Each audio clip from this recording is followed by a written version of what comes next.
तो दिल्ली के स्वास्थ्य मंत्री सत्येंद्र जैन ने दूसरे सेरो सर्वे की रिपोर्ट आज जारी की है और आपको बता दें इसमें सामने आया है कि 29% दिल्ली वासियों में एंटीबॉडीज मिले, यानी कि दिल्ली में लगभग 58 लाख लोगों में कोरोना के खिलाफ एंटीबॉडीज बनी हैं। कुछ और आपको जानकारियां दे दें, ये जो सेरो सर्वे हुआ 1 से 7 अगस्त तक 15,000 लोगों में हुआ। करीब 30% लोग इसमें कभी ना कभी संक्रमित हुए, यानी 60 लाख लोगों में एंटीबॉडीज भी बनी है। 28.3% पुरुषों में, 32.2% महिलाओं में संक्रमण पाया गया। एंटीबॉडी बनने वालों में 34.7% 18 वर्ष से कम उम्र के हैं। 18 से 49 उम्र वाले 28.5% लोग संक्रमित हैं। संक्रमित होने वालों में 31.2% लोग 50 के पार के हैं। साउथ ईस्ट जिले में सबसे अधिक संक्रमित पाए गए हैं, जबकि नई दिल्ली में सबसे कम 24.6% लोग संक्रमित पाए गए हैं।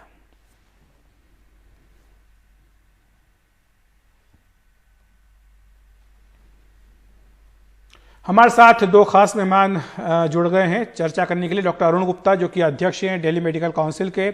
हमारे साथ डॉक्टर अनूप कुमार है, जो कि सफदरजंग अस्पताल से हैं। सबसे पहले डॉक्टर गुप्ता, मैं आपके पास आना चाहूंगा। आप इस टीम में शामिल थे जिसने सीरो सर्वे किया है। जो फाइंडिंग्स आई हैं, कम से कम वो ये इशारा कर रही है कि एंटीबॉडी बन रही है, लेकिन संख्या अभी भी कम है। बता रहे हैं 29-30% तक ये मामला पहुंचा है। दूसरी तरफ हमारे जो टेस्ट हो रहे हैं उनकी संख्या भी अभी बढ़ नहीं रही है, हालांकि काफी ज्यादा हो रहे हैं, फिर भी उतनी पर्याप्त नहीं है। तो ऐसे में आपको क्या लग रहा है, कितना समय लग पाएगा? कुछ इस बारे में आपने अपनी फाइंडिंग्स दी हैं? देखिए, जो ये सर्वे एक्चुअली मौलाना मेडिकल कॉलेज के रिसर्चर्स ने करी है आईसीडीएस के साथ में मिलकर के। ये उनकी रिपोर्ट है। ये अपना तरीका होता है सैंपल सर्वे लेने का। और आपको पता है कि पिछले महीने ये 22% के आसपास था, इस बार बढ़ करके 29% करीब हो गया है। आप समझिए सीरो सर्वे होता है क्या है। ये सिर्फ ये शो करता है कि इतने प्रतिशत लोग कभी ना कभी कोरोना से संक्रमित हो चुके हैं, तो करके ठीक हो चुके हैं। अब संक्रमण होने के बाद शरीर में एंटीबॉडीज बन जाती है। तो एक तरह का ट्रेंड दिखा रहा है कि इस समय दिल्ली में 100 में से लगभग 30 लोगों को कोरोना होकर के ठीक हो चुका है। ये सिर्फ इसके अलावा इससे हमें ये मालूम पड़ता है कि आज की डेट में हम लोग हर्ड इम्यूनिटी के कितने पास पहुंच रहे हैं।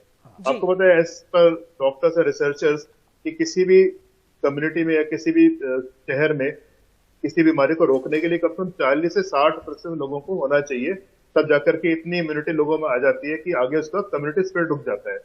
तो ये जो 30% आ रहा है, इसको हम पॉजिटिव सेंस में लेना चाहिए कि कम से कम अब हम 40% के काफी नजदीक आते जा रहे हैं।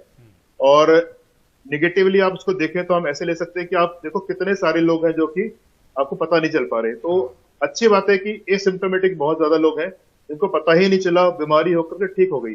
आप सोचो 58 लाख लोगों की हम बात करते हैं दिल्ली में सीरो पॉजिटिव आ रहे हैं, और एज पर रिकॉर्ड तो 1.5 लाख के आसपास हमारे पास पॉजिटिव रिकॉर्ड्स हैं। दैट मीन्स कि a large number of patients asymptomatic हैं, उनको कोरोना हो गया और ठीक हो गया। तो मुझे लगता है ये ट्रेंड अच्छे हैं, स्टडी अच्छी हो रही है। अगले 2 महीनों में अगर हम ये 35-40% तक पहुंच जाते हैं तो हम मान के चलेंगे दिल्ली में काफी हद तक कोरोना को हम लोग काबू में कर पाएंगे। बिल्कुल, हमारे साथ डॉक्टर अनूप कुमार भी हैं। डॉक्टर कुमार, एक जानकारी ये भी आई कि एक तरह से दिल्ली ही सिर्फ देश में एक ऐसा राज्य है जहां पे जो फ्लैटनिंग ऑफ द कर्व शायद हो चुका है। मैं आपसे समझना चाहूंगी, जो ये सेरो सर्वे हुआ है वो दिल्ली वासियों के लिए क्या संकेत है? ठीक है, एंटीबॉडीज इतने प्रतिशत लोगों में हैं, लेकिन ये हमें क्या इंडिकेट कर रहा है इस समय, किस तरह से अपना ध्यान रखना है? जैसे डॉक्टर अरुण ने बताया, ये सर्वे सिर्फ ये बताता है कि कितने पेशेंट्स में एक्सपोजर होके उनको एंटीबॉडीज बन चुकी हैं और वो इस संक्रमण से ठीक हो चुके हैं। अब ये जो सब सैंपल हमने इस बार लिया है, ये अराउंड 15,000 पेशेंट्स में किया गया है। और जैसे आप जानते हैं कि दिल्ली की जनसंख्या कम से कम भी 1.5 करोड़ से ऊपर है। तो ये सिर्फ एक रिप्रेजेंटेटिव सर्वे है जिससे पता लगता है कि इतने लोगों को हो चुका है। तो हमारा संदेश अभी भी यही रहेगा कि अभी भी दिल्ली की जो रिकवरी रेट है वो बहुत अच्छी है। 90% से ज़्यादा रिकवरी रेट है। डेथ रेट लेस देन 2% है। लेकिन जो हमारी जो प्रोटोकॉल है, जो हेल्थ मिनिस्ट्री ने बताया है, उसको फॉलो करते रहना है। जहाँ तक हर्ड इम्यूनिटी का सवाल है, देखिए 60 to 70% हर्ड इम्यूनिटी अचीव करना एक बहुत ही इम्पॉसिबल टास्क हो जाता है भारत जैसे विशाल देश के लिए। तो अभी भारत यही कोशिश कर रहा है कि हम पहले टेस्ट करें, उसको ट्रैक करें और फिर उसको ट्रीट करें। अगर हम ये 3 बेसिक प्रोटोकॉल को फॉलो करते हैं तो हम चाहेंगे कि दिल्ली की ज्यादातर जनसंख्या बची रहे इन्फेक्शन से। हम नहीं चाहेंगे कि सबको इन्फेक्शन हो जाए और वो हार्ड इम्यूनिटी की तरफ जाएं।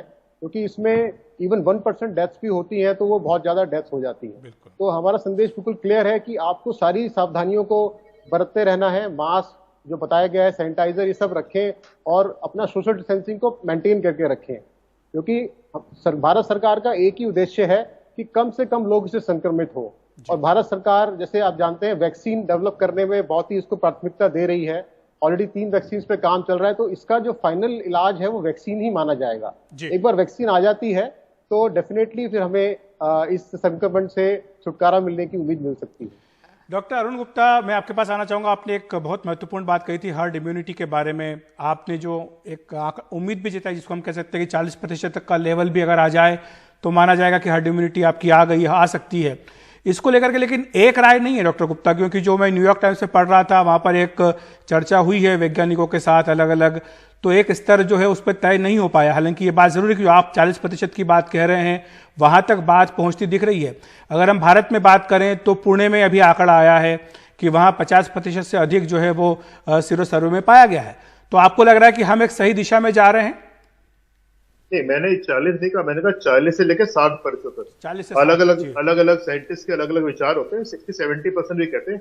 मैं सिर्फ एक डायरेक्शन की बात कर रहा हूँ, क्योंकि अल्टीमेटली जैसे डॉक्टर अनूप ने कहा, जब तक लार्ज नंबर ऑफ पॉपुलेशन में इम्यूनिटी नहीं आएगी, चाहे वो नेचुरल इन्फेक्शन से आए चाहे वैक्सीनेशन से आए, तब तक हम उस वायरस की चेन को रोक नहीं पाएंगे। और क्योंकि वायरस वैक्सीन में काम तो चल रहा है, और आपको पता है आखिरी व्यक्ति तक वैक्सीन पहुंचाने में बहुत टाइम लगेगा। एक प्रैक्टिकल प्रॉब्लम है इसकी अपने आप में।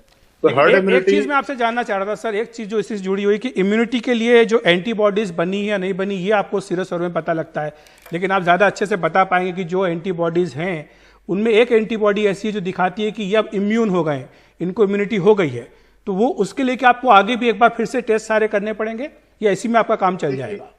नहीं, देखो, एक बार जो हम लोग IgG बोलते हैं, इसको टेस्ट करते हैं, वो एंटीबॉडीज हमें ये बताती है कि ये अमुक व्यक्ति को कोरोना वायरस हो चुका है, ठीक है। अब उसके बाद हमें स्टडी करनी पड़ती है कि एंटीबॉडीज का लेवल कितना है।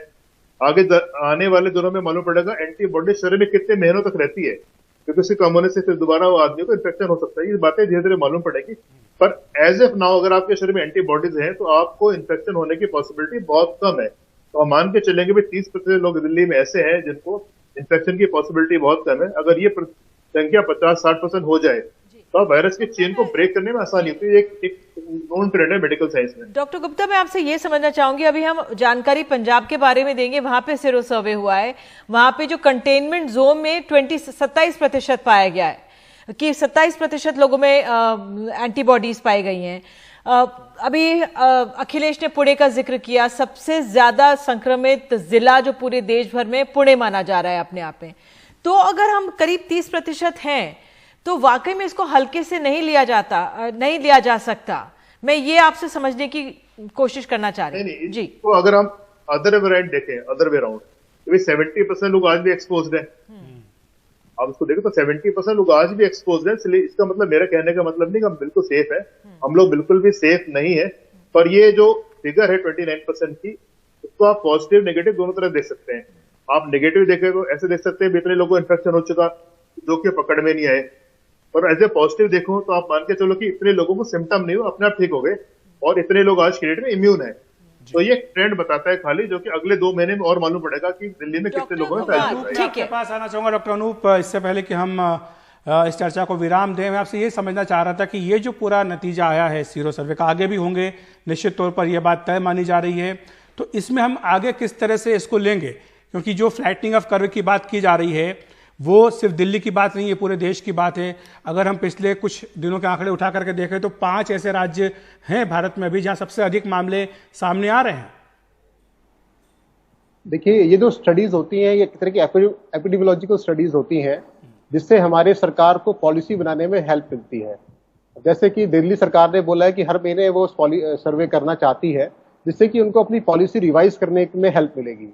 तो अभी जैसे मैंने बताया, 3 उनके मूल मंत्र हैं कि आप टेस्ट करेंगे, ट्रैक करेंगे और ट्रीट करेंगे। वो तो उनका चालू रहेगा, लेकिन ये सर्वेज और आगे बढ़ेंगे, नंबर ऑफ पेशेंट्स को भी वो बढ़ाएंगे, क्योंकि 15,000-20,000 पेशेंट अभी दिल्ली जनसंख्या के हिसाब से भी कम माने जाएंगे अभी, और वो नंबर्स को बढ़ाएंगे। लेकिन संकेत, जैसे डॉक्टर अरुण गुप्ता ने बताया, इसको आप दोनों तरीके से देख सकते हैं, बट एक संदेश बिल्कुल साफ है कि अभी भी जनता सेफ नहीं है, जनता को अपने प्रिकॉशन लेते रहने हैं। ये ना समझें कि हर्ड इम्यूनिटी आ जाएगी और इसलिए हम कुछ ना करें। अपने अपने बिहाफ पर प्रिकॉशन आप लेते रहें।